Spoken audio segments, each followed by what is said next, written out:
I couldn't stop worrying after I saw the news. It said the plane my husband was on, heading to a business trip abroad, had crashed. I tried calling him, but it wouldn't connect. Please, reply. Then, a casual message from my husband arrived. Just got here. I was so relieved, but that relief was short-lived, as the news reported right before my eyes. There are no survivors. What? What does this mean? Wasn't the plane safe? My name is Ella. I live with my husband Caden, who I've been married to for 5 years, and our daughter Mila, who will soon turn 3. I quit my job when I got pregnant, and now I'm a stay-at-home mom. Mila's terrible twos have passed, and recently she's been helping me out more.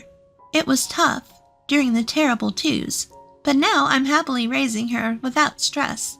While my relationship with Mila kept improving, Caden and I spent our days rather indifferently. Lately, he seemed busy with work, only coming home to sleep.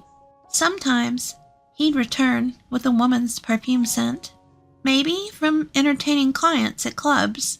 There were 7 call-ins and working on weekends, leaving him hardly any time with Mila. Papa, do you not like Mila anymore? I hugged Mila tightly as she muttered those words, gently stroking her head. Of course not. Papa is just really busy with work. He's working hard so we can live like this. Mila's birthday is on Sunday this time, and he promised to celebrate with us. So let's play a lot then. I couldn't bear to see lonely Mila, so I asked Caden to at least be with her on her birthday. I'll definitely take the day off.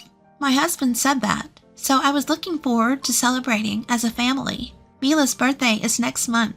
We plan to invite my in-laws and celebrate together.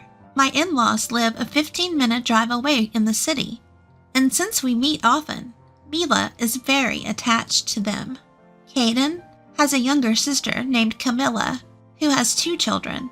While my sister-in-law also lives in the same city, my in-laws treat both their grandchildren equally and without discrimination. I hear there are people who favor their daughter's children over their daughter-in-laws. If the grandchild is a girl, some even pressure the mother to have a boy to carry on the family name. That's why I'm nothing but grateful for my in-laws, who love Mila without discrimination. Then one day, my husband told me, I have a business trip abroad for 2 weeks, starting on the 8th next month. I immediately asked him to clarify. Wait, a business trip abroad? From the 8th for 2 weeks? Yes, to America. The flight will take more than half a day. As I looked at my husband, who seemed bothered, I couldn't hold back and confronted him. Hey, you know that Mila's birthday is on the 10th, right? We promised to celebrate together. I've already told her. Today she even looked sad, wondering if you don't like her anymore. Why can't he keep his promise to our daughter's birthday? Thinking about Mila's feelings is unbearable. I felt my blood boiling. I have no choice, it's work. If I could, I would have wanted to celebrate too. Caden's words made me realize. Seeing my husband's pained face, I apologized. You're right. I'm sorry. I just got a bit upset. I feel bad for Mila. As I said that, Caden patted my shoulder. I'll prepare a present. Let me know what Mila wants. My parents will be there, so she won't be lonely. And I promise we'll celebrate together next year. Okay, you better. I emphasized my point to my husband and decided to let it go this time. Although I worry about Mila, I'll do my best to decorate and cook so she won't feel lonely without Caden. I talked to my in-laws about Caden's business trip and asked if they could stay over on Mila's birthday. And then, poor Caden, having a business trip on Mila's birthday. Leave it to us. We'll liven things up for her. Your father-in-law has already started preparing to stay over. My mother-in-law's response brightened my spirits. If this could make Mila happy, even just a little. The next day, I told my daughter about the overseas trip. As expected, Mila teared up, looking sad. But you know, Grandpa and Grandma will stay over for your birthday. I tried to sound cheerful, and in that moment, Mila's face brightened. It seemed to lift her spirits a bit. The The day after Caden left for his business trip, my mother-in-law called. Ella, do you need anything for tomorrow? We've prepared a present and reserved a cake. But is there anything else you want? It must be hard preparing everything by yourself. If you need anything, just let us know. We'll come over early tomorrow. I was grateful for my mother-in-law's thoughtfulness and immediately thanked her. Thank you, mother-in-law. We just went shopping and picked out what Mila wants. We have decorations ready too, so it's fine. Thank you for the present and cake. It's no problem. We enjoyed choosing them too. Your father-in-law has been excited for a week already. I told him he's getting ahead of himself. Hearing my mother-in-law's words, I couldn't help but smile. I'm glad my in-laws are good people. Even without my husband, tomorrow should be a fun day. After chatting for a while, my mother-in-law changed the subject. By the way, has Caden arrived yet? He said he'd be moving somewhere else after landing, right? He mentioned taking a smaller plane after arrival. He should be there by now, but I haven't heard from him yet, so maybe his flight is delayed. I checked the flight number my husband had given me. I'll look it up once I finish talking to my mother-in-law. Just as I thought that. Ella, was Caden's business trip to America? I sensed something unusual in my mother-in-law's suddenly trembling voice. Yes, it was. What's wrong? Turn on the TV right now. They're reporting on a plane crash in America. What? I hurriedly turned on the TV, and the emergency news report was covering the plane crash. In shock, I dropped the phone from my hand. Hearing my mother-in-law scream, I hastily picked up the phone. Ella, calm down. It's not certain that that's Caden's plane. You're right. But even as I said that, I was overwhelmed with anxiety. What should I do? If something happened to him? The news anchor mercilessly presented me with an unwanted fact. They mentioned the same aircraft name as my husband's flight. Mother-in-law, this is the plane that Caden was on. What? What should we do? Caden! Faced with the unbearable reality, I collapsed to my knees. I felt my mouth rapidly drying up, tears flowing from my eyes before I knew it. Ella! My mother-in-law's loud voice pulled me back to reality. Ella, stay strong. We don't know what's happened to Caden yet, do we? Call him first. I'll hurry over to your place right now, so calm down, understood? Yes. After hanging up with my mother-in-law, I immediately called Caden, but all I heard was the empty sound of the call ringing. No way. How could this happen? Why won't he answer the phone? Desperate, I texted my husband, "Are you okay?" I tightly clutched my phone with both hands, staring at the screen. Then, I just arrived. Miraculously, I received a text from Caden. Thank goodness. I really mean it. Thank goodness. Relief washed over me, and tears flowed. I heard these words coming from the TV I left on just after I started typing a reply. Furthermore, there are no survivors. What? No survivors? What does that mean? Even though it was supposed to be the same aircraft Caden was on. Unable to stand it, I stopped texting and tried to call him. But it wouldn't connect at all. Why won't you answer the phone? When I switched to texting, I received a reply from him via text. Well, I just arrived at the airport, and I have to pick up my luggage and stuff. How could he not care about my feelings? My anxiety and anger mixed, and my irritation grew. The news said that there was a plane crash. I was really worried. Please, even if it's just for a moment, answer the phone. Show me your face on a video call. Crash? I'm fine. I'll call you later.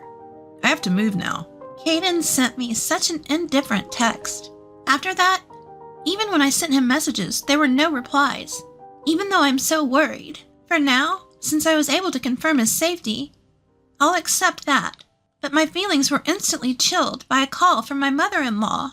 Before heading over, I tried contacting Caden's company. They said he's on a long-term vacation, a business trip abroad. What's that about? That's what they said. At my mother-in-law's words, I realized everything. So, that's what it was. The long-term business trip to America was a lie from the start. Since our marriage, had I ever felt such hatred for my husband? Mother-in-law? Determined, I decided to reveal everything to her. how he hardly ever comes home, how he shows no interest in his family, and now how he came home smelling of women's perfume. I had been reluctant to suspect infidelity based on the perfume smell alone, and tried not to think about it. But when he takes a long-term vacation and lies to his family about a business trip abroad, I can't help but think of anything other than infidelity. My mother-in-law was openly angry at my conclusion. That stupid son. We were the fools for worrying about him. Ella, come to our house. It must be tough for you and your daughter to be there alone, right? I accepted my mother-in-law's proposal. After the move had settled, my in-laws apologized to me again. Even my sister-in-law, who heard the story, came over and cheered me up. I felt the kindness of my in-laws once more, even though everyone else is so good. Why Caden?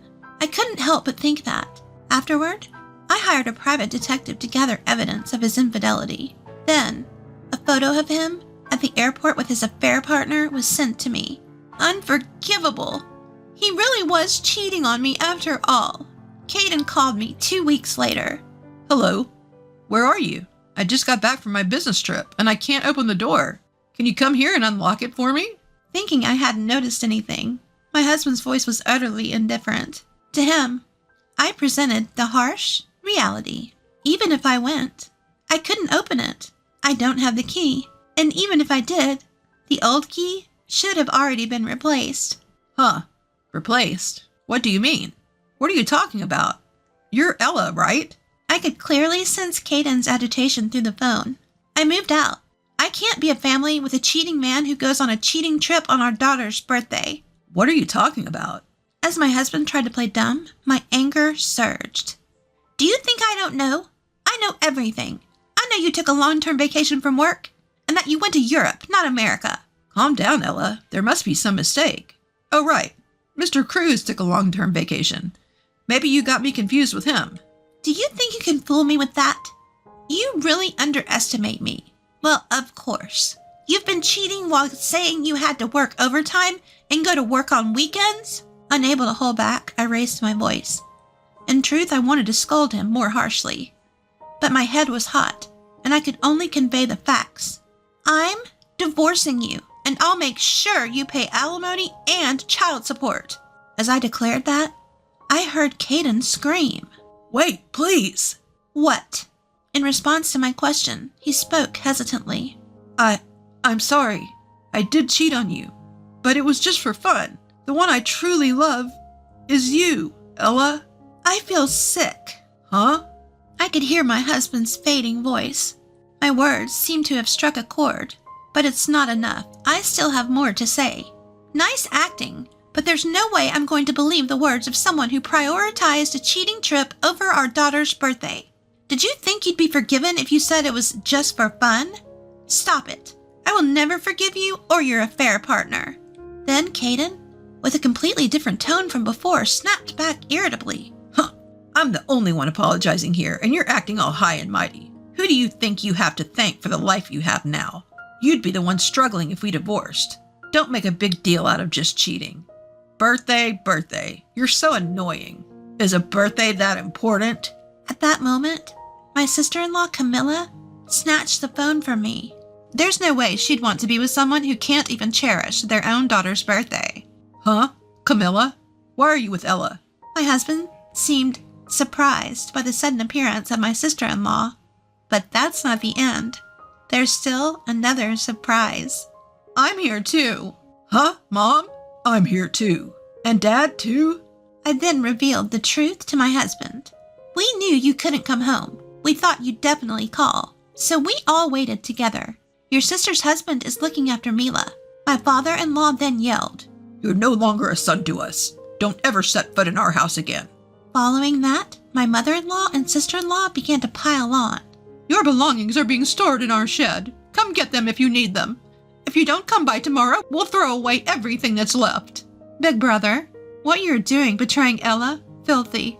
The worst. Don't ever be involved with us again. Wait, everyone. I was wrong. It was just a moment of weakness. I'm sorry. Please don't say things like that. My husband seemed to be seriously hurt by my in-laws' words. His trembling voice, on the verge of tears, tried desperately to cling to something, but no one was willing to forgive him. I yelled at him. It's unbearable to be cheated on because of a moment of weakness. You've been cheating for a long time and you're still lying. How much do you need to make fun of people to be satisfied? Stop it, you cheater. If you don't agree to the divorce, I'll take you to court.